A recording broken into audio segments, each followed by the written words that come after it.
untuk mengulas pernyataan bakal calon presiden dari Koalisi Perubahan Anies Baswedan soal adanya Menko yang ingin ubah konstitusi. Sore ini kita sudah bersama dengan juru bicara Anies Baswedan, Henry Satrio, ada juga anggota fraksi PDI Perjuangan di DPR, Didi Sitorus, dan juga Direktur Eksekutif Indikator Politik Indonesia, Burhanuddin Muhtadi. Pak Henry, Pak Dedi, dan juga Pak Burhan, selamat sore, sehat selalu. Sore, Mbak. Selamat sore, sehat selalu. Ya, saya ingin ke Pak Henry dulu. Pak Henry, jadi ini siapa sih yang dimaksud? Kenapa sampai muncul pernyataan seperti itu? Kalau menurut saya, esensi dari perbincangan malam itu bukan tentang siapanya, Mbak, tapi tentang apanya. Nah, pada saat Tapi itu menyebut Mas Menko Anies loh, bicara, artinya kan ada yang ditunjuk di kabinet gitu. oh iya, tapi kan yang ingin dibahas adalah esensi substansinya. Oke. Kalau Kompas kemudian lebih suka menerka-nerka siapa Menko-nya, ya silahkan saja. Oke, Tapi kalau begitu esensi begini, dari perbincangan kalau malam begitu itu, begini, artinya ketika menyebut ada Menko yang mengatakan seperti itu, seperti yang disebutkan oleh Anies Baswedan, memang benar ada Menko yang bicara seperti itu. kalau hal itu masyarakat bisa dengan cepat menjawab, karena bukan hal baru ya. Dan apa yang disampaikan oleh Mas Anies itu, saya yakin Kompas juga paham siapa yang dimaksud, atau mungkin misalnya ada Menko-nya. Oke. Tapi intinya adalah bahwa perbincangan malam itu membahas tentang bagaimana demokrasi yang harus dijaga, demokrasi yang harus dijalankan untuk Indonesia. Jadi pada saat banyak pihak merasa perlu mengetahui siapa Menko-nya, kalau menurut saya bukan itu esensi yang malam itu ingin dibahas. Jadi marilah kita berpikir untuk dan membahas tentang hal-hal yang lebih penting daripada tentang siapanya. Gitu, karena siapanya itu tidak jauh lebih penting dibandingkan dengan esensi bagaimana ada usaha-usaha untuk mengurangi demokrasi. Dan menurut Mas Anies malam itu bahwa orang-orang yang tidak komit dengan prinsip-prinsip demokrasi lebih berani bicara di luar ketimbang sebelumnya. Oke, saya ingin ke Pak Dedi dulu kalau gitu. Pak Dedi, Anda menyebut bahwa ini adalah informasi yang jahat dan juga menyesatkan. Apa yang sebenarnya Anda baca, apa dampak yang mungkin bisa muncul ketika statement seperti itu keluar? Jahatnya itu karena menurut saya ini adalah sebuah framing yang dilakukan oleh Anies Baswedan. Karena dia juga tidak bisa membedakan mana sesuatu yang sedang mengancam demokrasi, mana yang merupakan bagian dari demokrasi itu sendiri. Kita sama-sama tahu ya bahwa mengubah konstitusi itu hanya bisa dilakukan oleh setidaknya 2/3 anggota MPR. Jadi kalau yang bicara seorang Menko, kalaupun itu benar, apalagi dilakukan di ruang terbuka, saya kira itu diskursus, ya.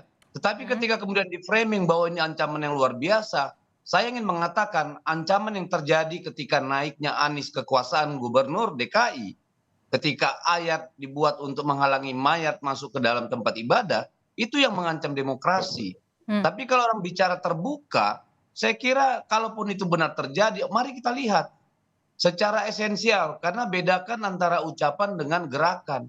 Itu yang ingin saya katakan. Yang berbahaya itu kalau orang melakukannya di ruang-ruang tertutup, terbalik dengan apa yang dikatakan oleh Anies. Kita tahu banyak kelompok-kelompok anti keragaman, anti Pancasila itu tersebar luas di Republik ini dan menjadi ancaman. Daripada mempersoalkan seorang Menko bicara di ruang terbuka yang bisa dipertanggungjawabkan depan publik, saya kira itu bukan sesuatu yang mengancam demokrasi gitu. Tapi ketika diangkat sekarang, saya menganggap itu jahat gitu. Ini kalau tadi disebutkan ya, ini adalah upaya untuk menjaga situasi begitu, untuk waspada begitu ketika hal-hal seperti ini kemudian muncul. Itu sebenarnya yang disebutkan, itu sebenarnya maksudnya kata Bung Henry tadi, Pak Dedi. Gini loh, silakan lihat denyut nadi di parlemen, tempat di mana konstitusi itu mungkin diubah. Silakan lihat bagaimana suasana kebatinan partai-partai politik. Bagaimana suasana kebatinan anggota-anggota DPD yang 146. Lalu mari kita bicara, benarkah ini persoalan esensial atau ini adalah sesuatu yang merupakan bersifat dinamika gitu. Jadi saya kira janganlah membuat sesuatu ya yang sebenarnya orang nggak peduli tadinya gitu ya. Sekarang tiba-tiba karena Anies melahirkan yang namanya hiruk pikuk dan justru membuat kegaduhan. Saya ingin ke Pak Burhan dulu. Begini, Mbak, memang yang dituju oleh Mas Anies bukan partai politik, bukan parlemen, karena mereka sudah berada dalam track yang tepat. Bayangan saya sosok Megawati Soekarno Putri per hari ini, bahkan sebelum-sebelumnya, bahkan saya yakin sampai masa depan ini merupakan tonggak terpenting dalam sejarah demokrasi Indonesia. Bahkan Ibu Mega pun tidak setuju penundaan pemilu dan penambahan 3 periode. Kan tidak ada juga penundaan pemilu ya, Bung Henry ya. Kalau tentang parlemen, tentang partai politik, menurut saya bukan itu yang tuju Mas Anies itu sangat dihormati oleh sosok Anies Baswedan. Kemudian terkait ayat itu yang di 2017 kerap ditujukan kepada seorang Anies Baswedan kan tidak terbukti sama sekali itu, Bung Dedi. Bahkan sangat mudah bila ada orang membuat spanduk, pasang sendiri, kemudian foto sendiri, sebarkan sendiri.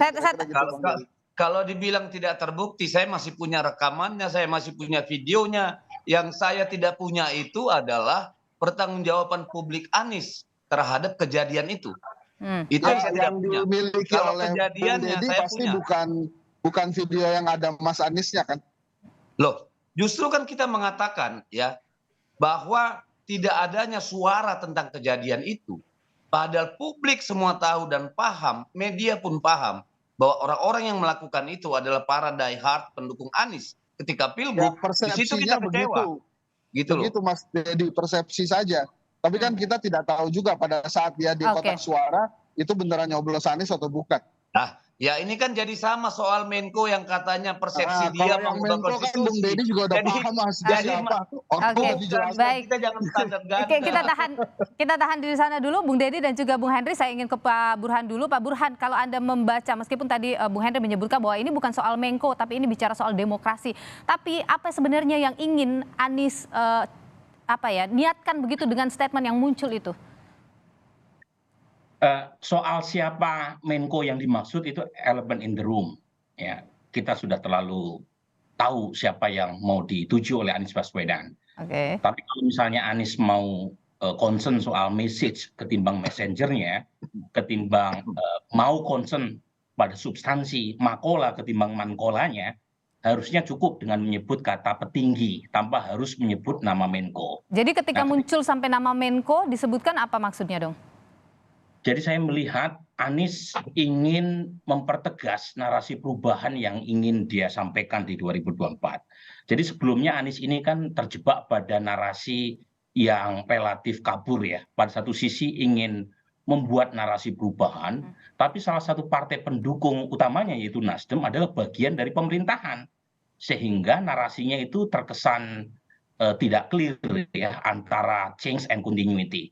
Nah, belakangan itu Anies ingin mempertegas narasi ini, narasi perubahan, dengan menunjukkan bahwa kalau dia maju dan menang, maka iklim demokrasi akan jauh lebih baik ketimbang pada masa Pak Jokowi. Yang kedua, itu dipertegas dalam statement dia di Surabaya beberapa waktu terakhir, bahwa soal 2024 ini bukan soal meneruskan agenda pemerintahan sekarang, tapi soal menilik tujuan bernegara. Jadi sepertinya Anies belakangan ingin memberikan pesan kepada publik bahwa dirinya berbeda dengan agenda pemerintahan sekarang. Nah, masalahnya adalah apakah ini punya efek elektoral atau tidak?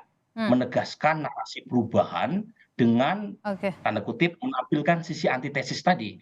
Nah, menjadi problematik karena mereka yang negatif atau setidaknya anti atau nyinyir atau kritis terhadap Presiden Jokowi itu proporsinya paling banyak 35%.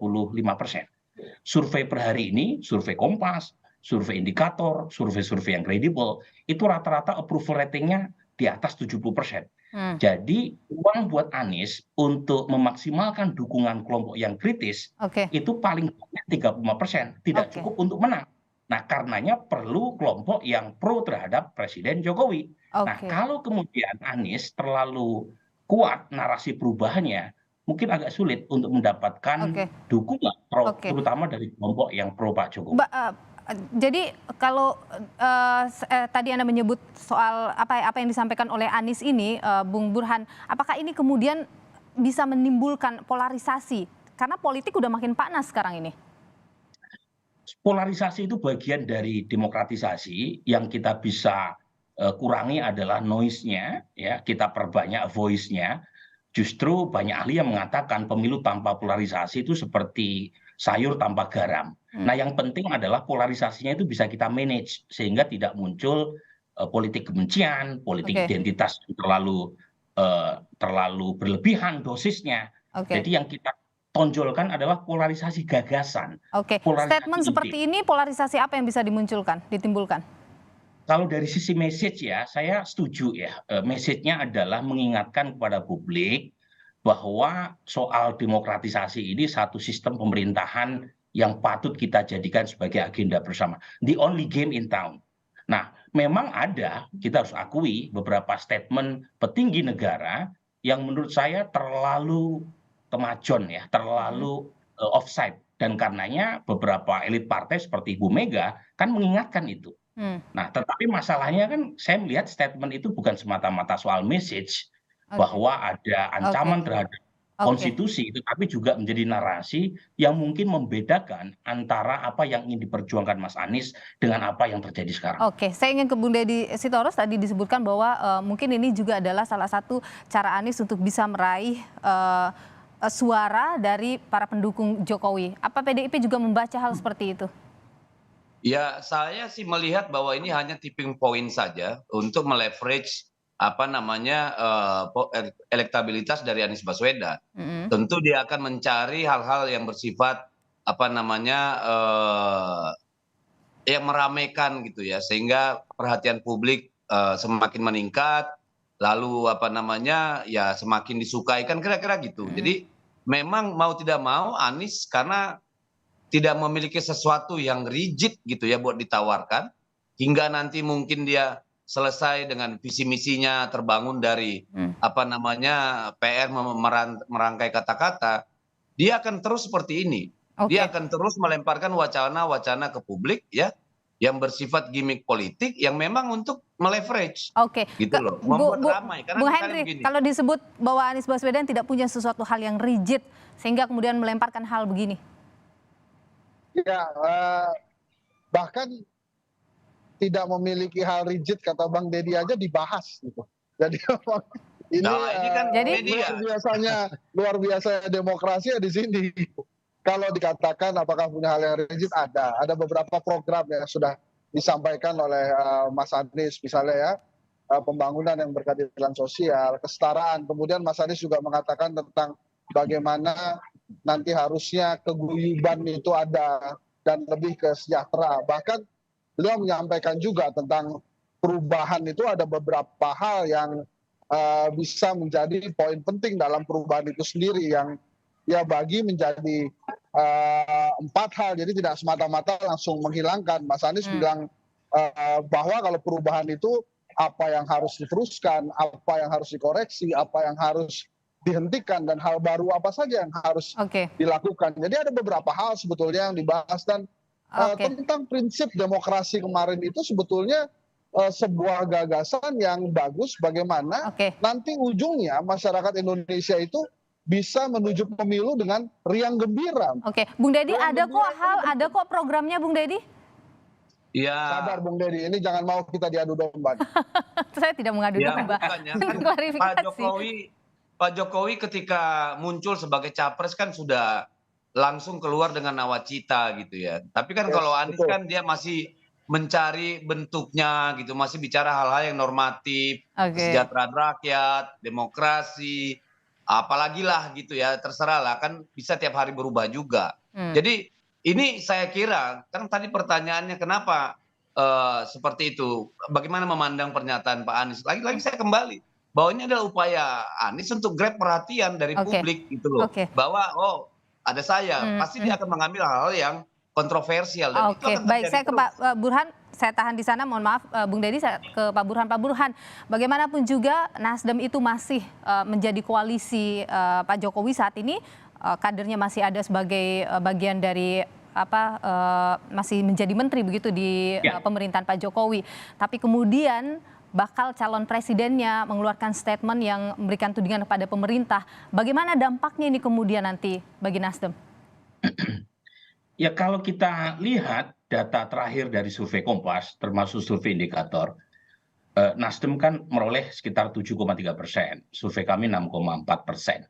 Tidak terlalu berbeda. Jadi sepertinya kalau kita lihat dari data demografi, pendukung Nasdem yang berasal dari pemilih Pak Jokowi itu sudah lari. Jadi sudah pindah ke PDI Perjuangan, sebagian pindah ke Partai Golkar atau Partai Perindo. Nah, yang menarik kenapa masih dapat 7,3%.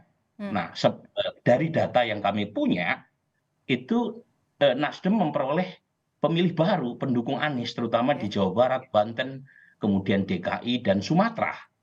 Nah, inilah yang membuat kenapa suara Nasdem dibanding sebelum mencapreskan Anies terjadi peningkatan. Cuma segmen pendukung Anies ini kan, kalau kita lihat dari data survei, itu kan hanya sekitar 27-28%.